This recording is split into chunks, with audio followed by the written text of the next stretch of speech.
Welcome everybody back to Brown Bearded and Disabled. Pardon my absence, I was gone for a while. Well, to be honest, I have seasonal mood disorder, so I get hella depressed in the winter. A lot of people do, but, with my condition, I can't stand staying stuck inside. I get cabin fever really easy. So I'm back, and I got some news, a lot of stuff to catch up on. Shit, the world is ending. That's a big one. The coronavirus, sorry, coronas. Well, anyways, yeah, January 1st of this year, I lost my balance and I ended up fracturing my left ankle. It's a stress fracture, but it was healing nice and well. I just had my boot taken off like 3 weeks ago. And yesterday, I was trying out some home exercise routines for the floor. And when I was getting back up, I put weight on that ankle. And lo and behold, I think I might have refractured it again. Yeah, bummer. So I got my boot on. Good thing I kept it on. And seeing how all the hospitals are super busy. And at least this time I don't have to go to the ER. I know what to do. I'm just going to take an x-ray. Tell me to elevate my foot, put ice on it, all the good stuff. And yeah, I've been doing that, and so far so good. So just keeping the boot on. And a few weeks later, after I got my foot fractured, I would say about the beginning of February. Yeah, Feb. I got a stomach bug, really nasty. It was always like 2 days, 3 days, but those 3 days were horrible, horrible. Now imagine being disabled and you can't walk fast, you can't run, and having to go to the bathroom. Number 2, yeah. Imagine that shit. Are you imagining? A lot of shit everywhere. You imagining? You have a good imagination. Well, anyways, it was not fun. I got better. And now I was getting pumped. The sun was coming out. Spring looked like it came really early this year, so I started hitting the gym really hard, working out hard. I even got a personal trainer. Well, there's a guy that works there. Good enough. Well, anyways, he's been teaching me how to do things correctly and showing me other machines to use while I recovered from my fractured foot. So I've been working on weights and everything, and now that I got the boot off, I'm able to do my full routine. But this virus is getting really out of hand really, really fast, and we all have to stay inside now. Self-quarantine, social distancing. Yes, what they call it. These are crazy times we find ourselves in. I'm telling you. But yeah, I'm back and I got to finish my story. Well, anyway, there's still plenty to talk about. In this episode, it's kind of hard to be cheery and whatnot with what feels like the end of the world outside. People buying toilet paper, like all of it. Are you freaking serious? Anyways, yeah, things are pretty different now. No more shows. I mean, our way of life is totally 100% changed. I mean, it's eerie. I'm trying not to panic, there's no reason to, but just take your precautions, wash your hands, disinfect. They just, what is it, yesterday? Yeah. They pretty much said don't hang out in groups of more than 10 people. So, yeah, do that. Stay safe, stay clean. We'll get through this together. We will. We just gotta not go outside and touch each other. Plain and simple. Well, anyways, I don't even know where to begin. What are you guys doing during this whole ordeal? Everybody's stuck inside, so are you cleaning something? Are you putting something together? Are you painting? Are you reading? What are you doing? Go ahead and let me know. You can comment or DM me or whatever. Either way, I hope you're doing well. You and your family, you got everything you need. Everything's fine, I'm hoping. And yeah, this is a time where we must, this is where we really, really all need to come together. Fuck politics, fuck Democrats, Republicans, whatever. It doesn't matter. The whole world is going through this shit right now. The whole world, not just us. Americans like to think we're invisible and nothing happens to us, but that's not the case. So please take care of each other. Times are different. We've never experienced anything like this in our lifetime. We are literally living through history. This is going to be in the history book, so be on the right side of history. Don't be on the wrong side. Okay, let's pick up right where we left off. I know last episode we had a special guest, Ivan Soto, and before that I was talking about my coma experience. Yeah, that was fun, wasn't it? Well, anyways, let's pick up right there where we left off. So, boom, set the scene. We're back in Oakland, California, Highland Hospital. I'm in a medically induced coma. My cousin Carlos had just put headphones on me after the doctor said no. He put on headphones and put on one of our favorite songs, My Morning Jacket. The song's called Wordless Chorus. I'll put a link in the description if you haven't heard it. It's badass. Well, anyways, against his orders, he put those damn things on me. And, well, if you don't remember the end of the last episode, I'll just... So I'm in the dark abyss. At this point, I know I'm alive, but I can't move anything. I can't even open up my eyes, so things kind of suck. I'm starting to panic on the inside, and as soon as I started hearing music, I couldn't hear it. It was vibrations. I've heard that song so many times that I memorized even the vibrations, apparently. I knew exactly what song it was. It was almost like I can hear it bright as day, but it was vibrations because I lost my hearing. Well, I started to feel a sensation as if I was getting pulled up. I felt a sensation like from my left side. So I went with it, and here I am thinking, oh, I'm going to heaven. This waiting room situation's over. I thought it was in purgatory or something. I don't know. Well, anyway, here I am thinking I'm going to heaven. Things are trying to get bright. I'm like, there's the light. Nope, that was me opening up my eyes. I came out of my medically induced coma, singing the chorus to that song. And here I am thinking I'm singing like a beautiful angel, like Mr. Jim James himself. He's the singer for the band. Yeah, I'm thinking I'm singing on pitch. I had no idea, but I lost my voice as well. So instead of sounding like a beautiful angel, I probably sounded like a strangulated goose or something. Yeah, it was not good. Well, anyways, I woke up. My cousin's wide-eyed, surprised, and so excited. I could see it in his face. I mean, from what I'm told, the doctor told my whole family that they didn't know how I was going to wake up, if I was going to be like a complete vegetable, or how my brain was going to be. So everybody showed up in case I died, and yeah, kind of morbid, but everyone came down, showed support, showed love, and so I woke up, and a lot of this is a blur. I remember everybody coming in all excited. I remember my ex, she was like the only one that could understand what I was saying. She lived with me. We were together for 6 years, so she knew what I was saying, what I was trying to say, so I couldn't literally speak any words. I asked what hospital I was in, and they told me Highland.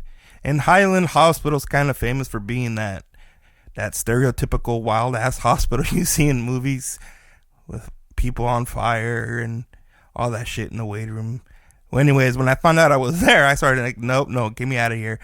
Because before that, the job I was working at gave me Kaiser Permanente Gold Insurance, which is one of the best insurances in California. And so all I could do was muster the word Kaiser. I can barely speak. It was so hard.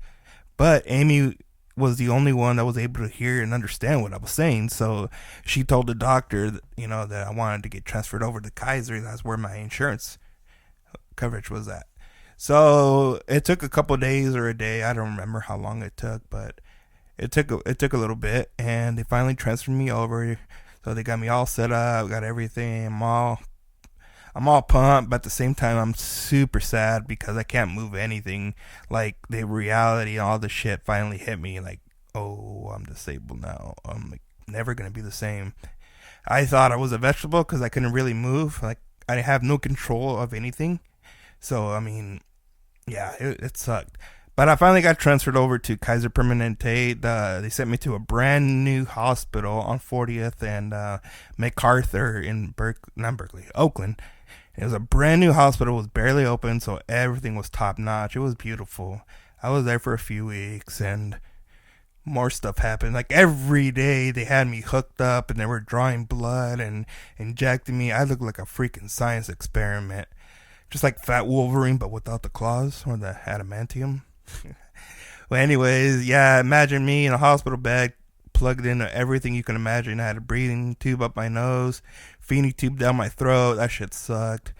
I had a catheter. At this point, when they switched me over to the new hospital, transferred me, sorry.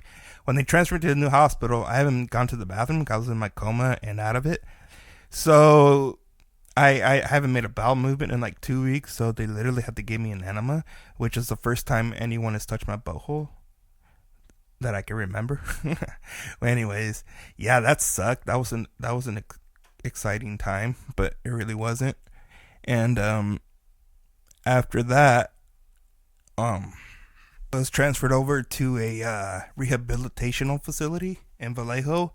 Apparently, I was a good candidate to go rehabilitate because I was making a recovery and I showed potential that I can make a better recovery. It helped that I was young when I had my brain bleed. That helped me survive. And so after a few weeks over there at the other hospital, I was excited to experiment. One thing I did notice at the second hospital was the nerve pain. It was horrible. I was convinced that I had broken bones. It was some of the worst pain I ever had in my life. And I have broken bones, but this was so severe. They would have to give me x-rays just to shut me up, just to prove that nothing was broken. Yeah, I'll never forget that. Well, anyways, it took me a while to get transferred over to the rehabilitational facility. So this is like August, or almost at beginning of September of 2015, end of August. So I get transferred over to the new hospital in Vallejo, California. It's the Kaiser Permanente Rehabilitation Center, and I got there the first week of September. Put me in a nice room. It was a nice little ambulance ride from Oakland to Vallejo. I remember it being freaking hot when they rolled me out from the hospital into the ambulance. I just remember the sun hitting me, and it was just hot that day. I'll never forget. But yeah, I got to the new hospital. I got to meet the staff, the doctor over there. They gave me my room and showed me around, showed me where everything was, and they showed me how they were gonna have me use the restroom. So pretty much to get out of bed at first, it was they had to use a crane. Now imagine the claw game that you play at like at bowling alleys or restaurants or whatever. Yeah, but for humans, there was this big old net that came down from the ceiling. They would have to like turn me on my side and tuck it under me and then roll me back over so they can put that harness all around me, connect it, and with a remote control they would lift me out of bed and then they would just pull me into the bathroom or into a wheelchair. It sucked. Well, I had a lot of intense like rehabilitation there at the hospital. Let's see here. I literally had to like learn everything. Everything was affected my fine motor skills. So I couldn't breathe. Or I could barely even talk. I couldn't even drink water. They would give me this viscous liquid that simulated water, but it was thicker and tasted like nothing. It was gross. The best thing about that though was they had Cozy Shack chocolate pudding. OMG, that was the highlight of my day. I shit you not. At first, they had me on a feeding tube with a feeding bag, and whatever the hell they gave me in there gave me acid. I never had acid before this. Whatever they had in that nasty ass bag, because I would burp up some nasty burps, like ugh, flavors that were very foreign to me, because I'm a picky eater. I know. Don't judge me. Well, anyways, yeah, that sucked. They tried to give me like pureed foods once I started getting better at chewing and stuff, but puree turkey sausage links are the freaking worst. Puree food in general, I'm like, ugh. I know some people have to, but man, I feel bad. Puree food sucks. Well, anyways, I got off the feeding tube, put me on the puree food, and that was gross. But the cozy shack pudding made everything better, at least for a little bit. But yeah, every day I had a routine from Monday through Friday. I would wake up at 6:30 in the morning, get dressed, have my breakfast, and then 8:30 I would go to my first class, which was like occupational therapy. I had so many types. I had speech therapy, occupational therapy, physical therapy, every therapy you can imagine. I had to relearn everything, and I was the youngest one in this hospital. It was kind of weird. Everybody was a senior citizen, and I was the youngest one there. Pretty much, it was a rehabilitation center for people with like stroke who are stroke victims, and my brain bleed was the closest. It was the closest thing to a stroke, so they put me there with everybody. But I met some really cool physical therapists. Made a lot of good memories. I mean, I remember they would have to strap me in to even sit up in a wheelchair. Like I would have to get strapped. I had drool coming out of me all the time. They would have to put a suction thing like they do at the dentist to take out all the drool from my cheek, from my chin. But yeah, that was an adventure. Now, speaking of which, I gotta tell you about my physical therapist. His story is insane. Like I couldn't believe this. But anyways, let's see here. I even wrote it down because it's one of those stories. I'm gonna try and do something here real quick. I'm gonna bring up the story because I did write it down. I just want to make sure it'll record it and I can bring it up on my computer here real quick. And it'll still record while I do so. So let's try this real quick. I wish I had a Jamie, but it doesn't help that I'm a Jamie, so I have to do everything myself. Ah, I found it. Anyways, I'm sure they're gonna make this into a movie at some point. So let's get it going. So my physical therapist at this, but I had a lot of physical therapists for different regions of my body, but my main one, his name was Aaron. He tried to like help me walk better and whatnot, and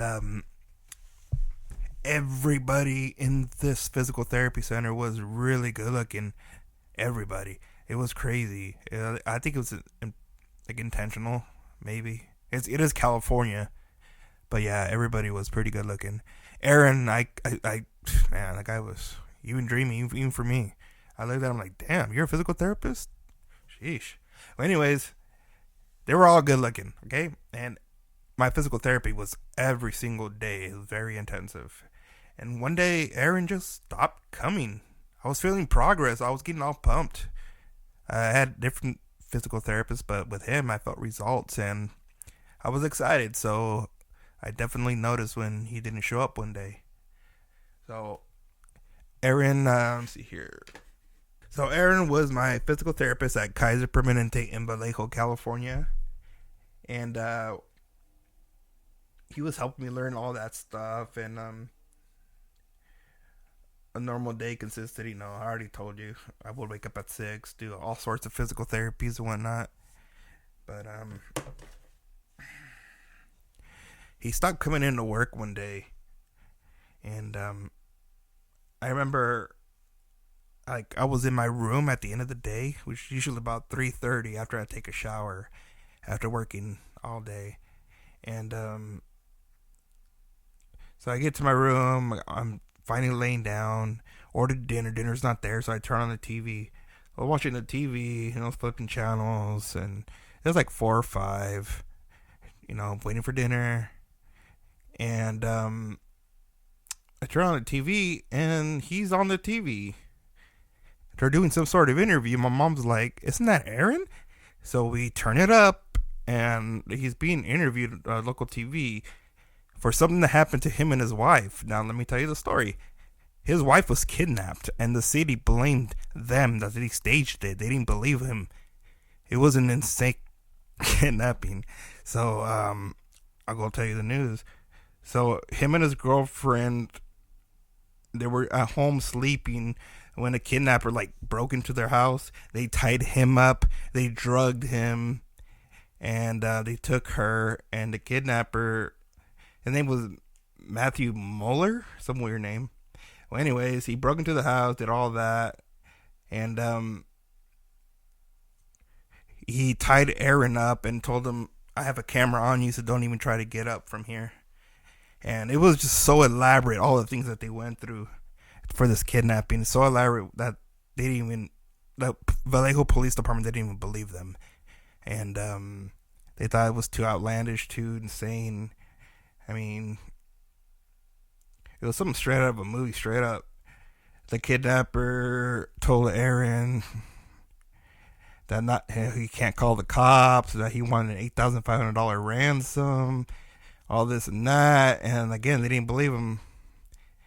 And Denise, his fiance, they raped her and they assaulted her. But the weird part is they released her 2 days later, like outside of her family's house in Southern California. Now this happened like in March of 2015, and March 23rd to be exact. The kidnapper like released her after 2 days. He took her to her family's house, vacation home in Southern California, to drop her off, which was really weird. And he ended up taking, like, the vacation home was in South Lake Tahoe, actually, not Southern California, South Lake Tahoe. And so the city didn't believe them, and so what they did, like, they countersued the city because a few months later, another lady was kidnapped in the Bay Area, and it matched the same description that Aaron gave to the police, like the same kidnapping, drugging up people, raping them, tying them up, threatening with cameras, all this stuff. It was the same thing. So when they found out, they actually caught the guy, and he confessed to the kidnapping of Aaron's fiance, girlfriend. Well, they sued the city and they won, and I don't know, I'm sure they got paid. I don't know how much, but yeah, they sued the city and won for wrongful defamation. The lawsuit they won, and I never saw Aaron again. I mean, why come back to work after making that much money? But shit, can you imagine that happened? Like, that was my therapist. He was on the news, and what was it? Flash forward to like 2018, I believe. I was in my room and my mom calls me, like, come out here, and like, so I go out there and she's watching Dateline 2020, and lo and behold, the couple is on TV giving their story, and they told it in perfect detail. If I can find it, I'm gonna go ahead and drop the link. You guys have to watch this crazy ass story. I'm not doing it justice. The shit was weird. It was something straight up out of a movie. And those poor people, I mean, this poor girlfriend, she was raped and just left stranded. Like, man. Well, anyways, they won, and yeah, I think they're married now. But I'll drop a link if I can find the video. But it's Dateline 2020. It was Aaron and Denise. I don't remember the last name, but I'll find it. I have to find it. I'll show you guys. You guys have to watch this video. I'm telling you, it's better than any movie you'll see all year. Well, anyways, that was my physical therapist. So I was there for like almost a month, the whole month of September. And at this time, my mom was there every single day. My fiance at the time would go to work during the day and come after work in the evenings, and she would stay the night. So it was hell for her and my mom. And troopers. My mom was definitely a trooper. She almost got fired because she was there for so long with me in California. My dad had to come back up here to do some remodeling and stuff. They had to get everything like ADA standard before they released me from the hospital. And then there was the logistics of how I was going to get home. So at this time, I was still learning how to get out of bed and into a wheelchair. So in physical therapy, I had to learn how to get in a car so I can go home. And I was there, and the doctor finally told me, like, you know, your recovery is going to take years. You have a long road ahead of you. Like, because I asked him, like, what's the time frame? Like, am I going to get better? Like, blah, blah, blah, blah. What happened to you is going to take years, and it's already been 5 years, and I'm still not 100%. I probably never will be, but I did say my body is the only thing that's disabled, because my heart, mind, and soul are still still good. They're still working. But yeah, September 22nd was it, or 21st? Yeah, 21st. I got released from Kaiser Permanente Hospital, so we made plans to move me back up to Washington State to rehabilitate with my friends and family. Cause I had nobody down there in the Bay Area, just me and my fiance. That was it. So the day for them to pick me up, my dad showed up in an RV with my cousin Adam, and they wheeled me down from the hospital. It was a sunny, warm day, and it was always muggy in Vallejo. Well, anyways, we had to figure out how to get me into the RV, and we did what we practiced, where they call it bridging. So they put a piece of plywood or a piece of wood under my butt cheek, and I'm supposed to slide from there for like point A to point B being inside the entrance of the RV. So I was able to make it, and they laid me down on the bed because that was the plan. I was gonna just be in the bed all the way up to Washington, and lo and behold, I'm too tall for the bed, so my legs are like bent, very uncomfortable.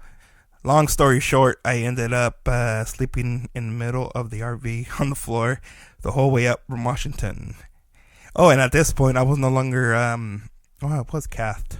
That was my last very one, because I was able to urinate on that same day on my own. It was great.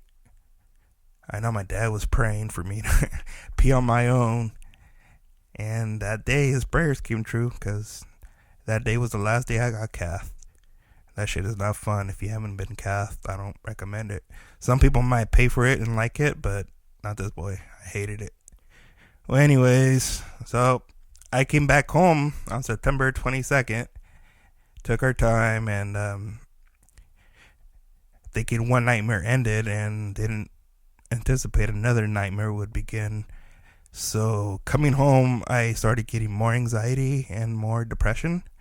I was just what was that word I'm trying to look for? Paranoid, yeah.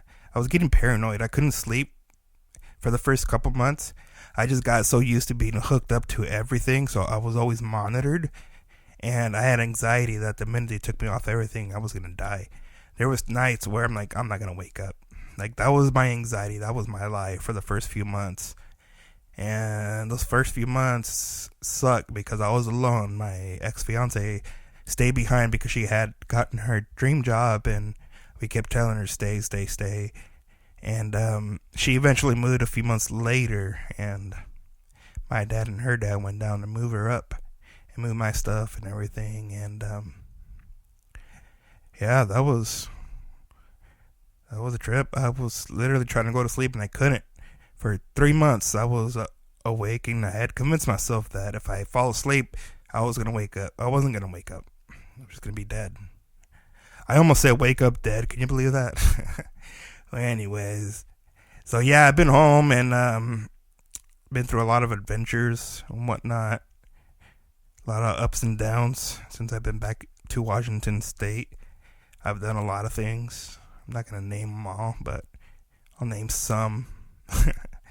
As a disabled person, I've had art shows. I played a music festival.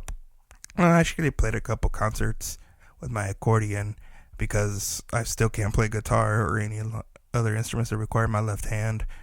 I'm taking drum lessons right now so I can get back on drums. I used to play drums.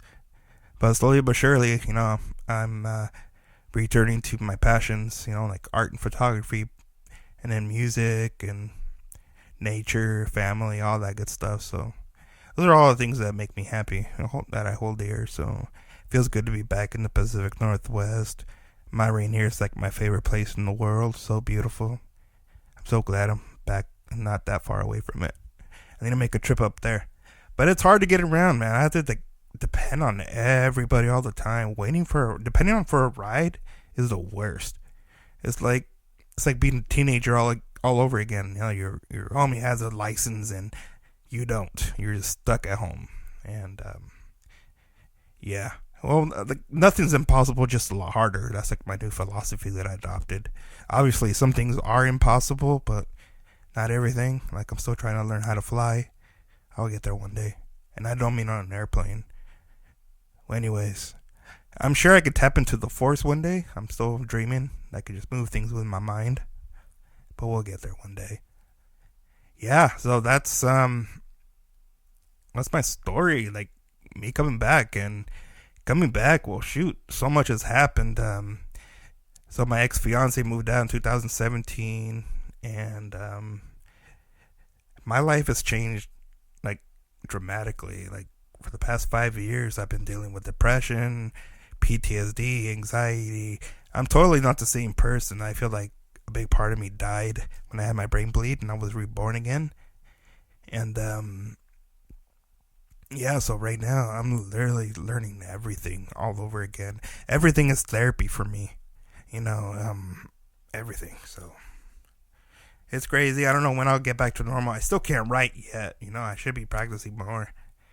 But I get frustrated. Like, even with my guitar and my writings and whatnot, I don't have the patience. Because in my mind, I know everything. I have muscle memory. I can do everything. I pick up the guitar and I try to play it, but I can't. And when I can't, it just frustrates me. And I just get so discouraged and I get more bummed out. Especially with my guitar, because that was like therapy for me back in the day. I used to just pick it up and strum it, pick it, whatever, make some sounds off of it. And now I really can't, and it bums me out when I try to practice because my mind's telling my hand to do this and it won't, and it's frustrating. I'm not gonna lie. I need to get over that. I need to get back on my guitar because I freaking miss it. It felt really good. Last Saturday I had my first drum lesson of my life with Richard Powelson. He's an amazing teacher. He's awesome.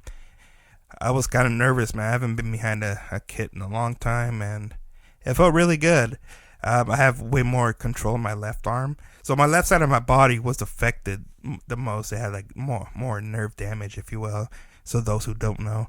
So my left side of my body is a little bit weaker. My hand on my left hand doesn't have any coordination. Like, I have way more control of my whole arm and my hand and everything. But it's just the fine motor skills in my fingers on my left that I need. Before, I had no control of this arm. It was a jerky. It had a mind of its own. And recently, about a year ago, 2019, I was able to have way more control. I learned how to punch with both arms on a punching bag at my dojo, so that was nice. So, yeah, I could punch now. I could do all that. I'm in karate. I got my blue belt. 2 years ago, I won first place in my division in Idaho for my katas, which is forms, choreographed moves and whatnot. But this year, I'm waiting for my ankle to heal, so I can compete more.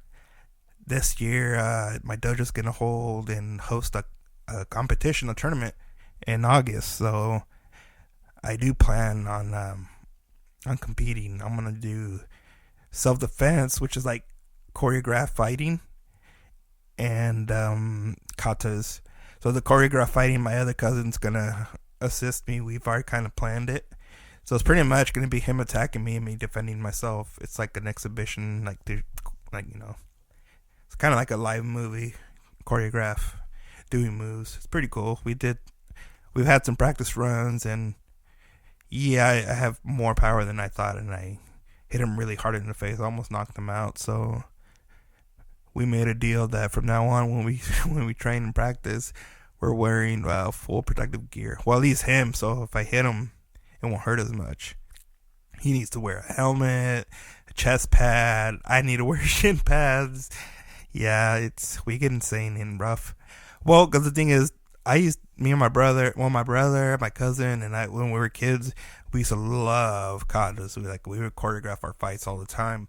We were obsessed with Jackie Chan and Bruce Lee movies, so we wanted to, make our own fight scenes. But we wanted to do it like Jackie Chan, and I'm still applying that method to what we're doing right now, which is, if you don't block or you don't get out of the way, you're gonna get hit. We go full force. We don't mess around. So if I show up with a black eye, you'll know why.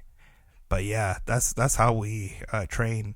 We go full force, and if you get hit in the face, you get hit in the face, and then we continue after you start feeling better and whatnot. So yeah, it's going to happen in August, and stay tuned. I'll be giving you guys more information as that date approaches.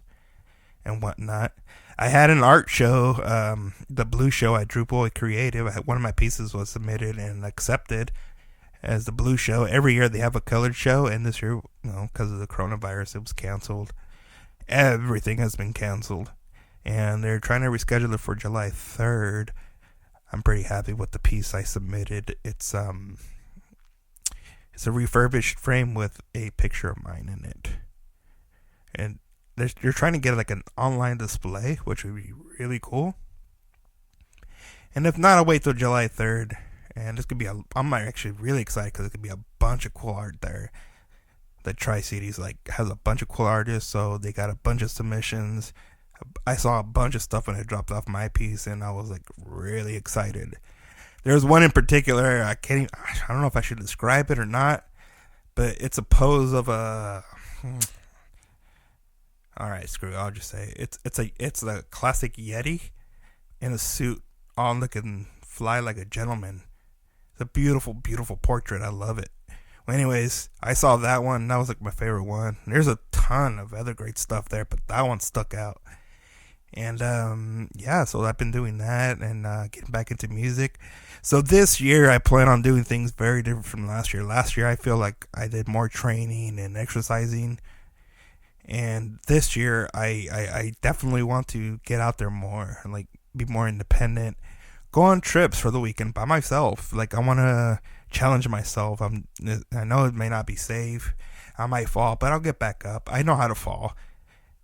I was trained on how to fall as a young kid, so even now, I've fallen a couple times, and most of the time I was able to fall correctly where I didn't hurt myself. But the last time I did fall, it was because of my boot, my medical boot. I lost my balance, the wind blew me over, and I fell, and I landed on my knee. Thank God it broke my fall. It still hurts, if you're wondering. Well, anyways, yeah, I know how to fall, so I'm not too afraid of that. I just want to travel. I want to go see things, and last year I kept posting, hey, who wants to go with me? I'll pay for gas. I'll pick up expenses. Crickets. Nobody wanted to hit me up, which is cool. I guess everybody's busy. I understand that. But shit, I can't drive yet. I can't wait to drive though, because man, I won't be home. I won't be in, out, everywhere. Driving, for me, the best therapy is getting in a car and just putting on your favorite music and drive. I miss the hell out of that. You have no idea how much I miss that. I mean, true freedom. Right now, the only way I can have freedom, and which is not really freedom, but it's better than nothing. I was approved for Dollaride, and Dollaride is a local transit company. They'll come and pick you up. They're for people who have disabilities like me, like myself, and you have to get approved through a doctor. And I forgot I was approved a couple years ago, so I have Dollaride, and I just give them a call. They pick me up and drop me off. But the only thing that sucks is I have to call a day ahead and plan. I'm a spontaneous person by nature. If I feel like getting up and leaving, I used to do that. Now I have to plan everything ahead. And like I said, it's better than nothing, but it's still not full freedom, and that bums me out from time to time. But like I said, this year I plan on doing things a little bit different. Definitely traveling more. Well, depending on what this virus turns out to be, if it gets more dangerous, then all those plans are out the window. First and foremost, let's all survive before I can start making any other plans. Let's get through this little pandemic before we can. It's fun to daydream. I'll tell you that. I'm sure many of you are daydreaming right now to escape the reality of what we're facing. I'm not gonna lie, it feels like a movie out there. It's insane. I'm trying not to freak out, but it's hard not to freak out when you're seeing it with your own eyes, all this shit. My cousin sent me a video. She's a nurse over at Yakima Memorial, and they have huge medical tents set up all over outside. It looks like something from a disaster movie, straight up. I was like, man, it's for real. And there's still people out there that don't believe this shit, it's a hoax. I'm like, I don't think it's a hoax when the whole economy's fucked and people are out there struggling, and there's a lot of people struggling right now, and it sucks. So we're all in this together. We're all we all need to get together and help each other out as much as we can. And one of the ways is washing your hands and just staying home. Do your part. I mean, whether you like the president or not, stay inside. He said that. And he's going to try and give us money or give you guys money. I'm not going to get any money. I don't work. But too little too late, in my opinion. But we're not going to get into politics. It's not what the show's about. So yeah, just be safe. Take care of each other. And be patient. Hopefully this will blow over quick. But hunker down, because it says it's going to get worse before it gets any better. So I hope you guys have all the necessities, everything you need. You got food and proper shelter and all that good stuff. And if you need anything, don't be prideful. We're all here to help. Reach out, call, take this time, reach out and call your cousins, call your mom, call your dad, call your family members, call your friends. Pretty much everybody's home doing nothing, so now's a good time to catch up with everybody. Catch up on that book you've been putting off, that laundry you've been putting off, the freaking dishes that have been piling up. There's stuff to do, so take advantage. I know it sucks big time. It's beautiful outside and we can really enjoy it. I mean, you can go outside, but they just don't want you gathering in groups of more than 10. So I'm gonna plan on going outside. I need to see some nature. I need some fresh air. I can't be cooped up in here every day. I'm not made for that.